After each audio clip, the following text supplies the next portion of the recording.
실리콘도 두 가지는 조심하셔야 돼요. 첫 번째가 잔류세제입니다. 일반 플라스틱보다 평균적으로 더 잔류세제가 많이 남아요. 두 번째는 바로 그 증기를 들이마시면 어떻게 될까요? 시신경이 치명적입니다. 그런데 아직 에 대해서는 규제가 없어요. 우린 그걸 너무 잘 활용한다는 거죠, 실내에서. 그러니까 그거는 그냥 강조 실내에서 쓰지 마십시오. 교수님 입장에서 봤을 때 주방에서 가장 위험하게 쓰이고 있는 물건은 무엇인가요? 사실은 처음부터 그냥 너무 위험한 거는 정부에서 못 팔게 할 겁니다. 그래서 처음부터 뭐 엄청 위험한 건 없고 이제 어떻게 사용하에 따라서 위험할 수 있고, 그러니까 사용 방법이 더 중요하다 보시면 될 것 같은데, 굳이 딱 하나 이건 정말 쓰지 마십시오라고 하는 거는 요새 정말 유행하고 있는 바로 고체 연료입니다. 저도 어제 식당을 갔는데 너무 버젓이 고체 연료가 식당에서, 그러니까 내부에서 고체 연료 쓰고 있는 거예요. 사실 고체 연료가 밖에서 쓰는 건 제가 뭐라고 안 하는데 실내에서 쓰는 거는 아예 그냥 하지 마십시오라고 그냥 단정적으로 말씀드리겠습니다. 그 이유가 고체 연료의 주성분이 메탄올이에요. 메탄올을 가지고 기본으로 이제 고형화 해가지고 태우는 건데 너무 편해요. 이 편리성이 너무 좋다 보니까 여기저기 많이 쓰는데, 뭐 가스레인지 이런 건 무겁잖아요. 보기도 안 좋고. 근데 그거를 태우면 문제 뭐냐면 타기 전에 휘발하는 게 있어요. 그게 바로 메탄올입니다.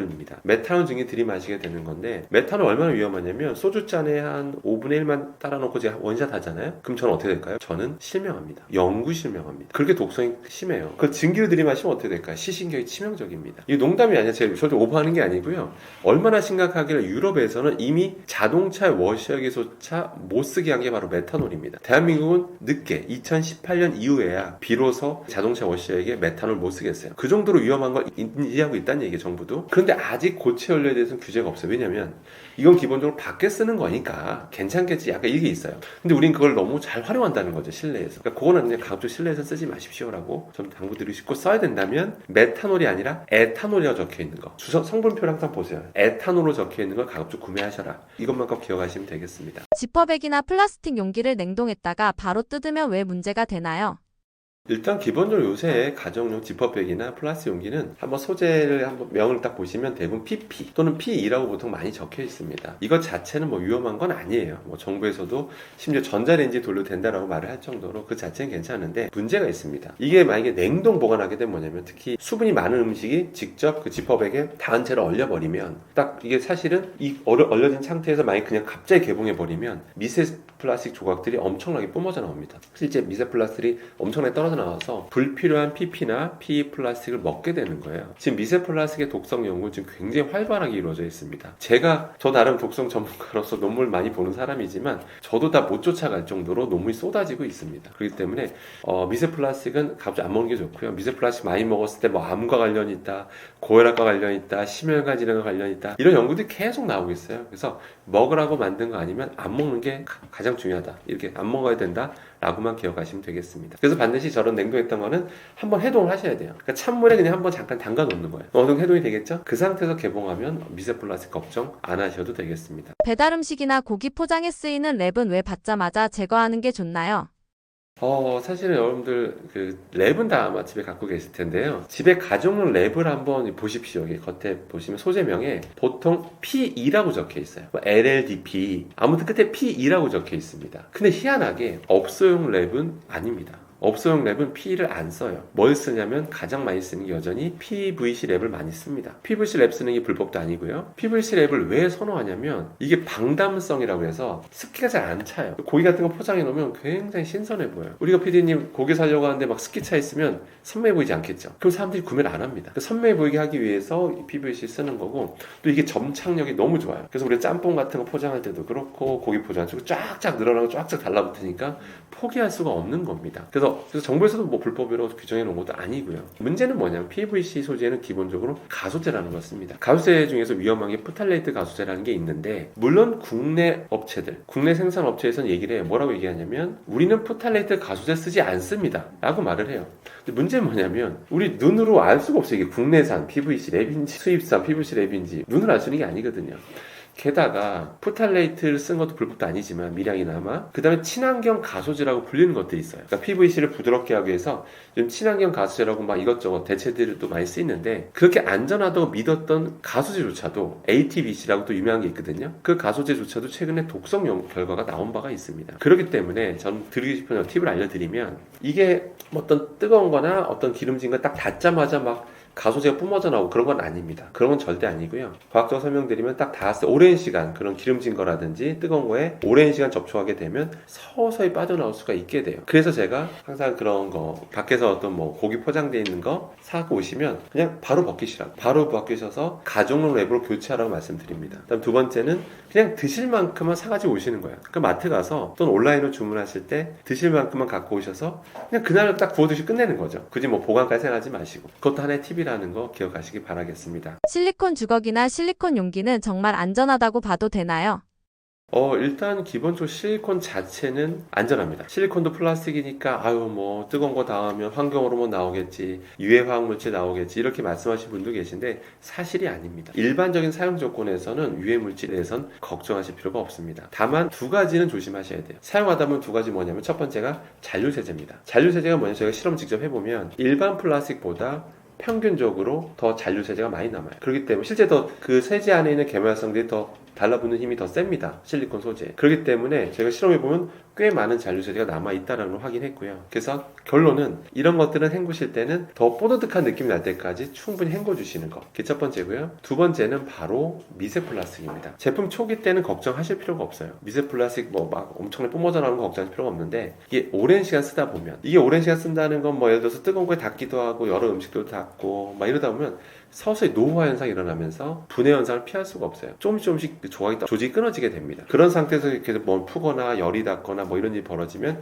조금씩 떨어지게 돼요. 미세 플라스틱이. 실제로 여러분들이 오랜 시간 되면 다른 거 느끼셨을 거예요. 그죠? 조금씩 뭔가 살짝 부피가 준 것 같고 좀가 다른 걸 보이셨을 텐데 그런 식으로 계속 미세 플라스틱 떨어진 거다라고 보시면 되겠습니다. 그래서 그런 실리콘 미세 플라스틱에 대해서는 아직 충분히 연구된 바가 없습니다. 다른 미세 플라스틱은 생각보다 연구가 많이 됐는데 실리콘 플라스틱 먹는 게 아니다 보니 그러니까 우리가 직접 아무튼 사용하는 그게 횟수나 이런 게 다른 플라스틱에 적다 보니까 연구가 지금 충분히 안 됐는데 그것도 당연히 다른 결과를 비춰봤을 때 충분히 독성이 나타날 가능성이 크기 때문에 불필요하게 먹을 필요는 없겠다 이렇게 기억하시면 되고요. 그래서 결론은 이거는 주기적으로 교체해서 쓰는 제품이다라고 기억하셔야 돼요. 그러니까 영원한 게 아니다라는 거죠. 그래서 그럼 언제 교체해야 되느냐 물어보실 텐데요. 흠집이 눈에 띄게 보일 때, 흠집이 눈에 띄게 보일 때는 그냥 미련 없이 새 거로 교체하시라고 당부드리고 싶습니다. 알루미늄 호일로 김치나 고기를 싸두는 습관은 건강에 어떤 영향을 줄 수 있나요?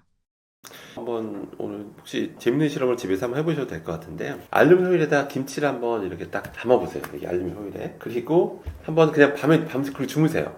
주무시고 그 다음날 아침 되면 뭐 항상 그런 건 아닌데 저희가 실험했을 때는 살짝 구멍이 뚫립니다. 예, 그만큼 이렇게 산도 높거나 염분이 높은 것들에 오랫동안 노출시키게 되면 이 성분이 살짝 용출이 됩니다. 알루미늄 성분이. 보통 알루미늄 자체가 뭐 녹는점이 높으니까 평소에 걱정할 필요 없다 이렇게 생각하시는 분들이 있는데 그게 아니라 산도나 염도가 높은 것들이면 화학 반응에 의해서 화학작용에 의해서 조금씩 알루미늄 성분이 용출된다 이렇게 기억하시면 됩니다. 불필요한 알루미늄 성분을 먹게 되는 거거든요. 고기도 마찬가지입니다. 그냥 고기는 상관이 없어요. 그렇게까지 문제는 안 되는데 보통 요새 고기를 어떻게 하죠? 마리네이드라고 해서 막 이것저것 양념돼 있기도 하고 막 이런 거 있잖아요. 자칫 그런 성분 중에서 산도 높거나 염분 높은 게 있다면 알루미늄 호일에 장시간 노출되게 되면 알루미늄 성분이 녹아 나오게 돼요. 조금씩 용출됩니다. 그걸 불필요한 알루미늄을 먹게 되는 거거든요. 그럼 알루미늄은 뭐가 문제냐라고 봤을 때 알루미늄은 사실은 젊고 건강하신 분들은 걱정하실 필요가 없습니다. 몸에 들어와도 대부분 신장을 통해서 배출된다고 알려져 있어요.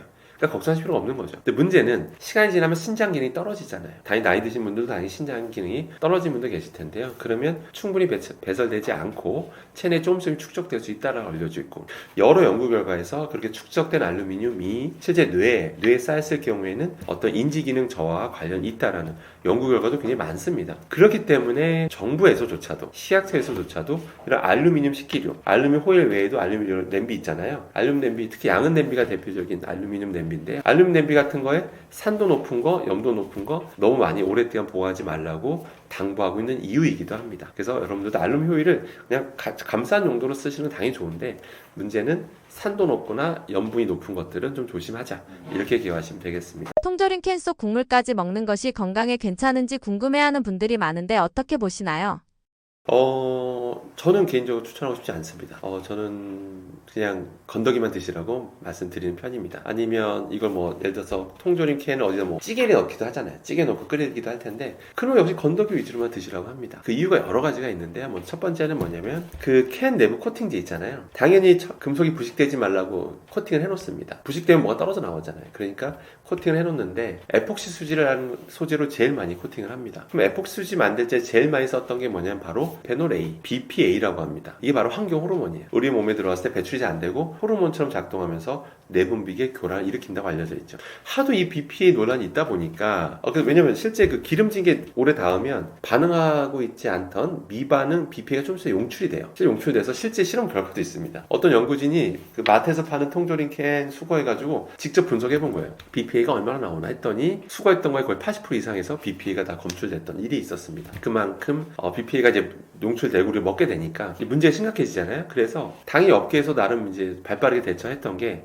그럼 우리 BPA 안 쓴다. 가끔 어떤 통조림 캔 제품 보면 BPA free 뭐 이거 강조하는 경우가 있어요. 근데 그런 것들 대부분 뭐냐면 다른 걸 써요. 에폭시즈 만들 때 BPA가 아니라 BPS라는 걸 많이 씁니다. 이름도 비슷하죠? BPS, 비스페놀 S라고 합니다. 당연히 그동안 BPA는 연구가 그동안 많이 됐었으니까 독성 결과가 많았는데 BPS는 연구가 사실 별로 안 됐었어요. 독성 결과가 별로 없으니까 괜찮겠지 했던 거예요. 그렇게 해서 지금도 가끔 BPA 프리 제품이라고 하는 것들이 다 BPS를 이용해서 이제 출시가 됐던 거죠. 그런데 그 안전하다고 믿었던 BPS조차도 최근에 그런 독성 결과들이 계속 나오고 있습니다. 그러니까 당연히 BPS가 용출되죠. 그렇기 때문에 저는 가급적이면 곡물까지 드시지 마시라고 얘기를 한다라고 보시면 되겠습니다. 그리고 이제 그 통조림 캔 안에 수산물들, 그 내용물들이 얘는 혹시 이게 수산물이라면 아무래도 뭐 중금속이라든지 과불합물들이 좀 상대 농도가 높거든요. 근데 그게 기름층에 있다 보면 서서히 조금씩 빠져나오는 게 좀 있어요. 그런 중금속이나 이런 과불합물이 좀 빠져나오는 게 있어요. 그러니까 굳이 그걸 국물까지 먹을 필요가 없는 거죠. 그냥 오히려 이렇게 팔팔 끓는 찌개나 탕에 딱 넣고 그러면 또 안에 있는 그런 중금속이나 과불물이 좀 빠진 효과가 나거든요. 그러면 살코기 위주로만 드시는 그 안에 좋은 성분만 위주로 최대한 드시는 게 가장 좋은 식습관이다 라고 보시면 되겠습니다. 안녕하십니까. 저는 상명대학교 화학에너지공학과의 강사 교수라고 합니다. 만나서 반갑습니다. 항상 이런 여러 유튜브 채널을 통해서 제가 다양한 여러 가지 지식들을 알려드리고 있는데요. 너무 공포심 가질 필요는 없습니다. 마치 그냥 담배 연기 정도 생각하시면 돼요. 우리가 담배 연기가 안 좋다는 걸 아시잖아요. 아니까 최대한 안 맡으려고 노력하시는 거잖아요. 영원히 안 맡고 살 수는 없죠. 길 가다 보면 본의 아니게 맡게 되잖아요. 하지만 위험한 걸 알면 최대한 안 맡으려고 노력하시는 것처럼 똑같습니다. 제가 들려드린 말씀들에 대해서, 정보들에 대해서 전부 다 이런 게 위험한 거야? 그러면 최대한 노출을 줄여야 되겠군. 이 정도만 생각하시면 여러분들 걱정하실 거 하나도 없다라는 거 꼭 명심하시기 바라겠습니다. 그 다음 또 제가 홍보 하나 하자면요. 제가 여기 그 회사인 트래픽 몬스터 회사와 여기서 만든 출판사와 어떤 책 계약을 맺고 책을 하나 출간하게 됐습니다. 아마 조만간에 출간될 것 같은데요. 책 제목이 당신의 몸이 위험합니다. 이런 책인데요. 그동안 제가 여러 유튜버 채널이나 제 개인 채널에서 했던 얘기들을 좀 읽기 편하시게 또 글로 보기 원하시는 분들을 위해서 글로 정리한 그런 내용들입니다. 책이고요. 또 많은 관심 부탁드리고요. 아마 전국의 도서관에 3,000개 정도 되는 거 알고 있는데 전국 도서관에도 납품될 예정인 것 같습니다. 그래서 지역 도서관에서 편하게 빌려보셔도 되고요. 그래서 또 궁금한 내용들 보고 있으시면 이런 유튜브 채널 댓글 남겨주시면 나중에 저희 PD님이나 이런 작가님이 그 내용 질문들을 보시고 또 다음 주제로 아마 삼으실 수 있을 것 같습니다. 그래서 많은 관심 부탁드리도록 하겠습니다. 저는 다음에 또 건강한 모습으로 찾아뵙도록 하겠습니다. 이상입니다.